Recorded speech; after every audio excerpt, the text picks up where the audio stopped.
Good morning, just after 10 o'clock. Yeah, I know, I'm a little bit behind today. There's a lot happening, so it takes a little bit of time to get it all together. But I'm here. How are y'all doing today? Hello, Les. Travis, I know you're excited. I saw your post.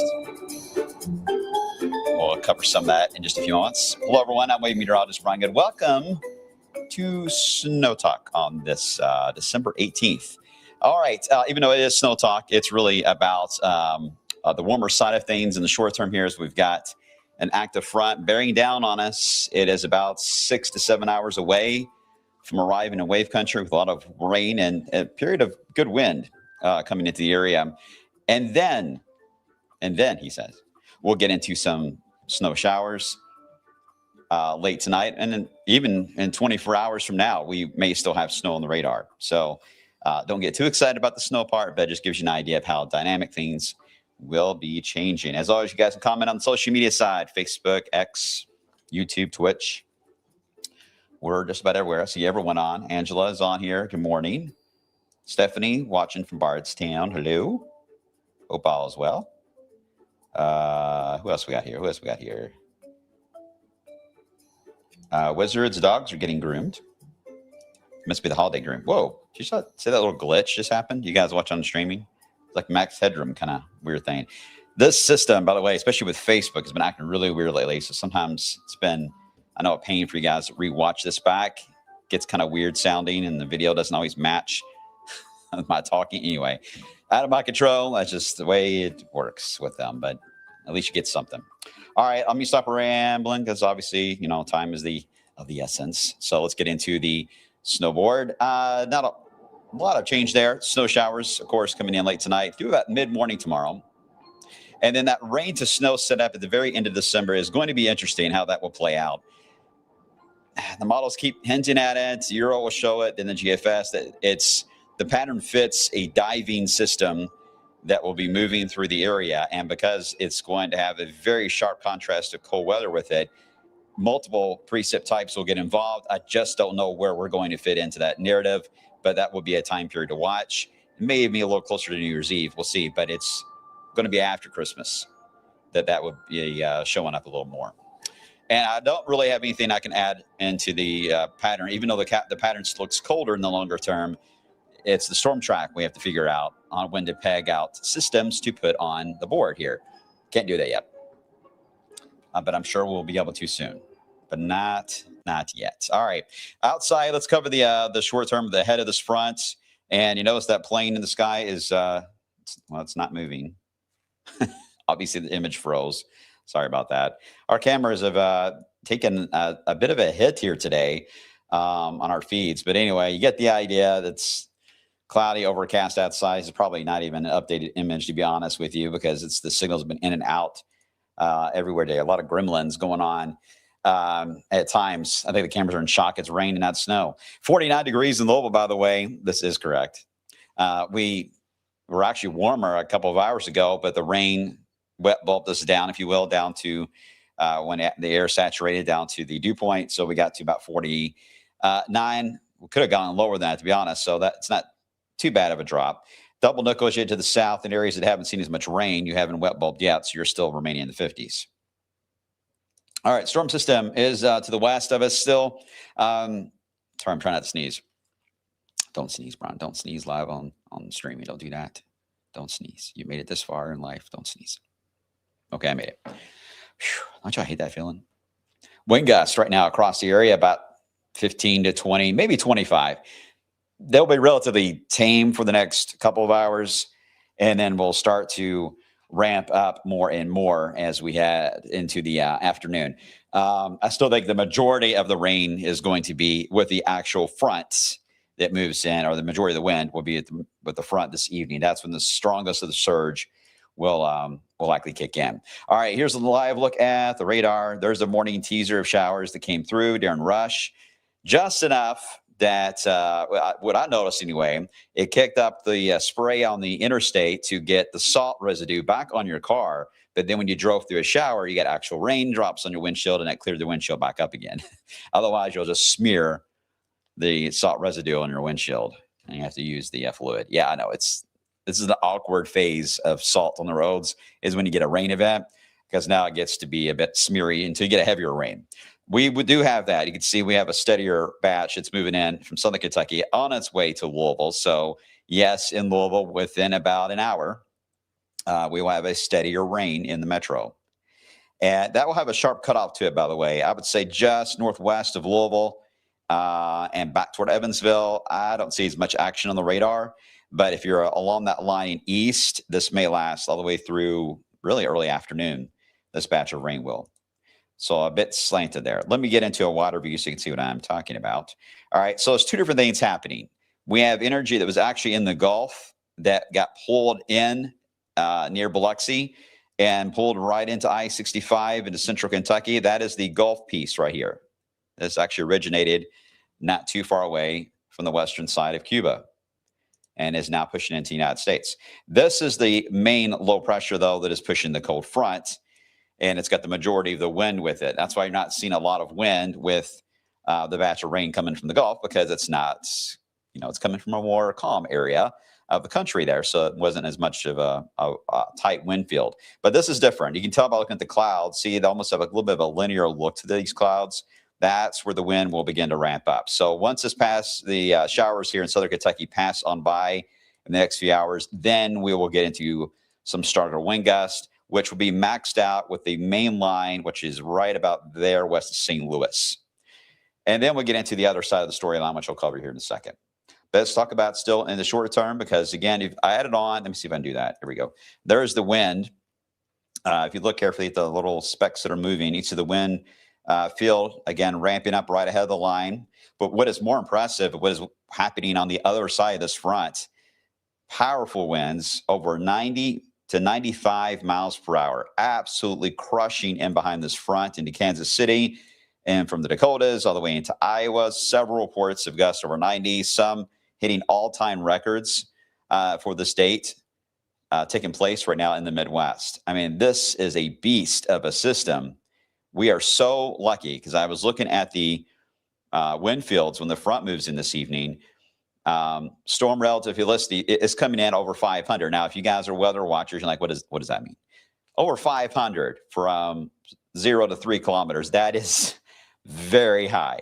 We are very lucky. We do not have a worm set up today and cape or fuel added in, or this would be a significant tornado outbreak for the region. But because it's the cool season, we can take that worry off the table. Whew. I mean, this thing's got a lot of wind with it. Now, the reason why we're not seeing a ton of wind yet in the area is that we still have a bit of that inversion, or that shield, if you will, over the region. So it's a question of still the same storyline. Can that wind push down below that mark, or that tree line area, to get down to the ground level where we're at, and we feel the impacts and see the impacts and hear the impacts? That is a good question. And again, I don't think that's ever uniform. I think it's just depends on how the radar evolves into the evening. but I still think it's going to be later on today, not in the short term. Let me show you the alerts are out for wind. This is just general wind, by the way. This is not thunderstorm wind. Wind advisories out for much of the plains. The entire state of South Dakota is under a high wind warning all the way into the plains. And then you add in the snow into it. Well, just about all of North Dakota is under a blizzard warning right now. Just a brutal setup. I mean, I think these folks here like snow. I'm sure they do. I mean, around Fargo, come on, they like snow. But to get to this point, you can't go out in this 90 miles, maybe up to 100 mile per hour winds and snowing outside. Yeah, that's you don't even have a chance to hold on to the snowflake to make a snowman and that kind of a setup. Plus, it's very dry snow. But yeah, miserable stuff. Truckers trying to travel on the interstates here, I'm hoping they're all just off the road because there's no sense in even trying. It's just too strong of a wind, dangerous wind. I mean, that's hurricane force moving across there, the northern plains. So again, this system's got quite the kick to it. Now, we can actually track that little punch. Now, I debated on showing you this because this is always a hard image to see. But I'm going to show you. This is looking at Louisville from the herd model. And I wish these numbers showed up better than they did. Unfortunately, got to read the time period here. This is the current time on the right, and this is in the future on the left. And you're looking at the atmosphere tilted. So we are standing down here, and my voice, I just turned 13. And then up here are where the airplanes fly. So you're looking at everything tilted, a sideways look. So we're now entering this afternoon. All right, here comes that band of rain. What you can't see here is 40 to 50 knot winds that drop right through here. And it's because the rain is falling, and I drew an arrow to show that, where it tries to pull down that wind below the line that counts to get it below the tree line. And that's where you can get those gusts that could go between 40 and 50 miles per hour. It doesn't last very long. It's only for, in some cases, an hour or two. But when that moves through, that is the period that if we're going to get strong wind gusts is most likely to take place. After that, the wind actually relaxes and we go back up again until we drop later on tonight with a colder setup. So the wind does ease almost immediately after the rain ends. But the next few hours, again, wind ramping up, but it's when the rain comes through. That's when some of that stronger wind that's over 60 knots above our head gets the chance to get pulled down. So that's something we'll be watching. I know it's technical stuff, but I just want to give you some behind the scenes look at how we're looking on this on that side. Let me show you Futurecast. Let's walk through it. This just updated minutes ago, showing the current batch of rain. Woo, that went really fast. Sorry about that. Let me go real slow. All right, here's the current batch I showed you that's going to have that angle of roughly near Louisville and east. This will get you through lunch, early afternoon. All right, then we get a bit of a break here at 3 o'clock. I think at 3 o'clock, spotty downpours around, but it'll be windy. The wind starts ramping up on the gradient side. Probably, I would say a few gusts around 40 to 41 miles per hour will be possible this afternoon. All right, then we get into 4 o'clock. Here comes the line. Here we are at 5 o'clock. Now, rush hour is underway. Traffic is building in the area. Everyone's getting out of, most of the kids are out of school, but at that point, everyone's getting out of work. The line gets closer. Here we are between, here's the thing. This particular model I've noticed is running about an hour and a half too slow. So you see the timestamp, it says 7. Go with 6. Go with 6 p.m.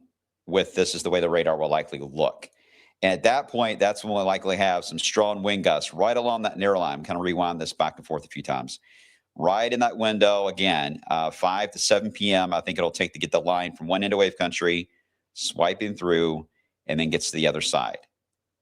I know it's a squall line, basically. I mean, technically, that's what it is. It just doesn't have much, if any, lightning with it, but it will have that very strong surge of wind. And see how narrow it is. I mean, once it hits, you're going to know it. Trust me, you will know it.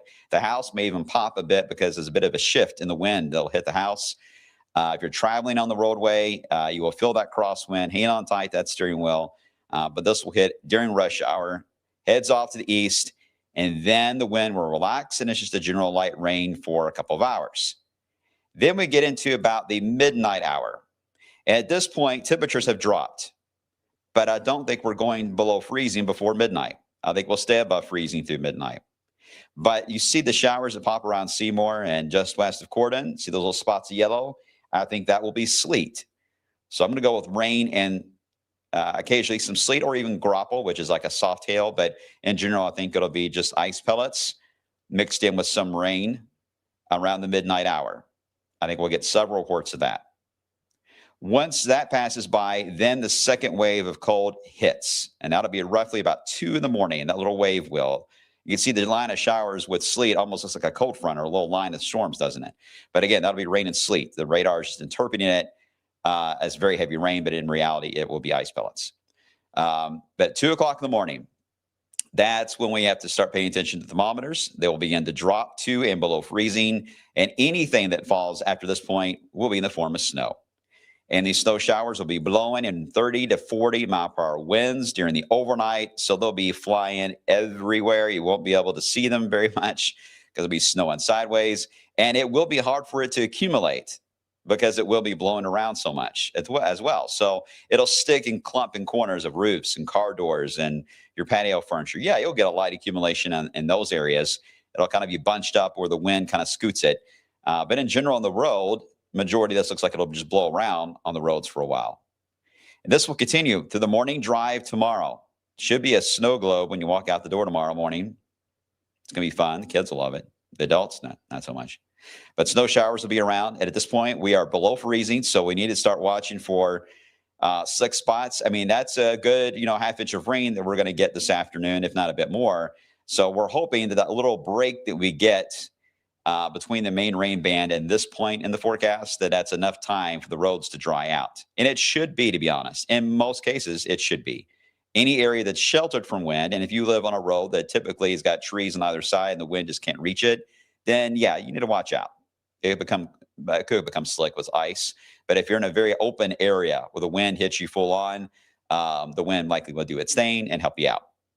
But still watch out for additional moisture being added on the roads in the form of snow for the rush hour tomorrow. And these snow showers will continue through about mid-morning.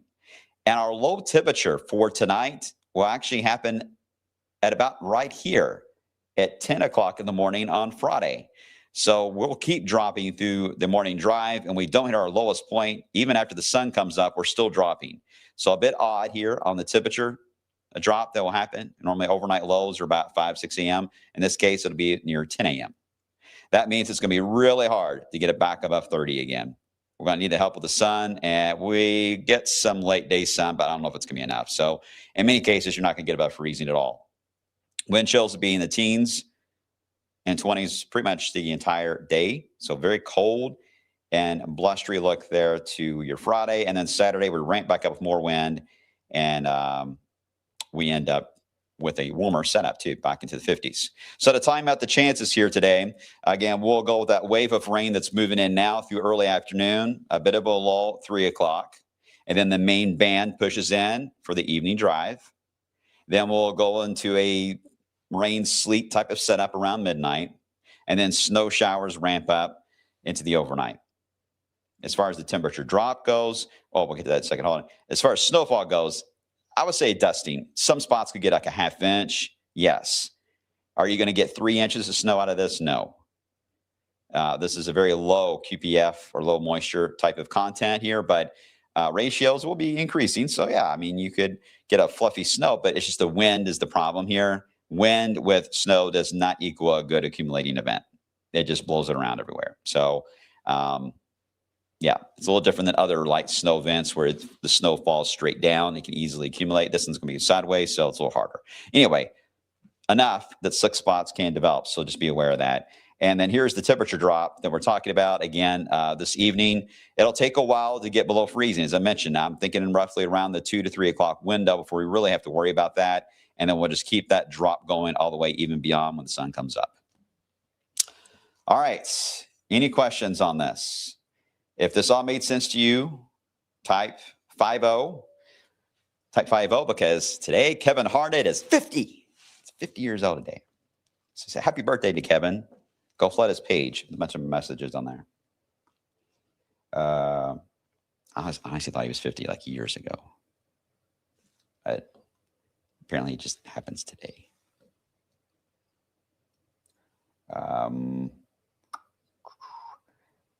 Let's see. Anyone else? Oh, I got a spammer. How did I get a spammer? I don't know how to get rid of them now because they changed the rules on it. Okay, well, don't click on anything that spammer says. Apparently I can't get rid of them like I used to.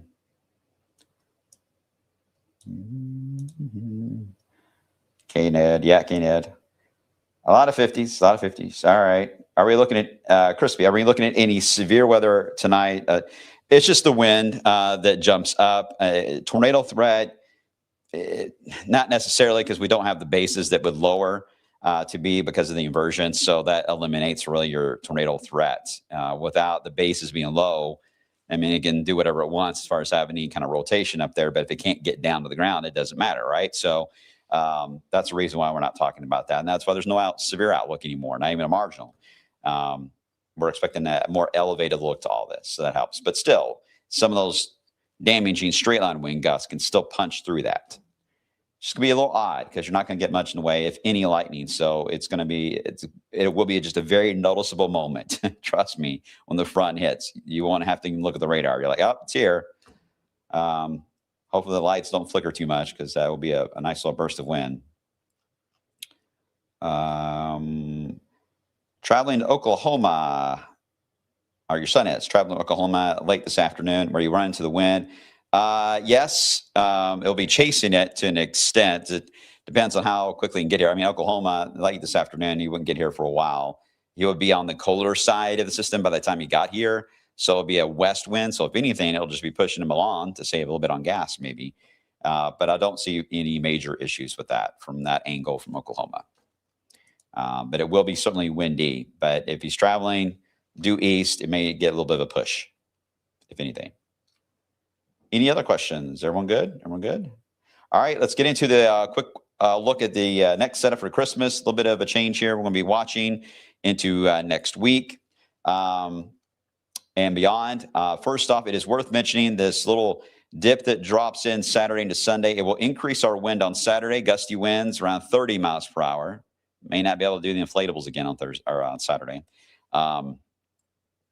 But it will be warmer in the 50s. Now, we will drop on Sunday after it passes by, but the only thing we got to watch is overrunning setup still keeps annoying me in the corner of my mind here because it keeps trying to throw in moisture with that before we warm up. And that would be Monday morning. For right now, we'll leave it alone, but don't be surprised if some very light snow showers try to pop late Sunday night and Monday morning, especially north and east of Louisville. It's possible. Models keep going back and forth on it. I can see why, because it's a overrunning setup, and it's going to be an improving day. We're going to be warming up, so it's not like we're going to be stuck in snow or anything like that. But a narrow window where there could be a brief snow chance early on Monday. Wouldn't even have to really put it on the snowboard. That's why it looked minor. Okay, we'll get into Christmas. Couple things here to note for Christmas Eve and Christmas Day. First off, as we approach the Eve, we're in a warmer flow. We're going to have a lot of clouds around the area, some showers. Temperatures, again, I know the warm 60-degree potential is still there. The only thing that holds me back on going much warmer than lower 60s here with this is that it will be cloudy, and at times it will be rainy. Not exactly ideal to get overachieving temps. So I don't see a surge to 70. I know everyone's talking about the blowtorch or the warming that comes our way, but it will be cloudy and rainy at times, light rain. So that's going to counteract that a bit. So still 50s, low 60s, fair, yes, as we head into Christmas Eve. And the Christmas Day and night is a little interesting because see this little system, it's behind the banner. This one's going to dive quickly to the southeast. We need to watch that more so Christmas night and into the 26th of December. There could be a narrow window where some lightning and thunder may accompany that system as it dives down. I don't want to say thunderstorms entirely yet, but it could get a little interesting with that diving down. It'll have a front with it. So we'll need to watch that. Again, I think it's going to be right after Christmas itself. The earliest would be Christmas night, more likely the 26th, but something to watch. Right after that, this is where the model ends. But guess what? It has another one that does the exact same thing. But each time you're doing this, as you're about to see, the NAO, the teleconnection, is going negative. So this will have a sharper and sharper angle to it each time. The first one, a little more slanted across the Mid-Atlantic and New England area. And then the one after this, toward the end of December, near New Year's, we'll have a sharper dive to it into the Carolinas and then deepen and head out. That is one that, again, it's on the snowboard for a reason. I think that is one that does need to be watched, that could have multiple precip issues, likely rain to something wintry. But could it line up right on New Year's Eve? It could. It could. So pay attention to the outlook. It's a long way off, long way off. So this is going to change a million times, but just letting you know, there's the NAL drop that happens, still there.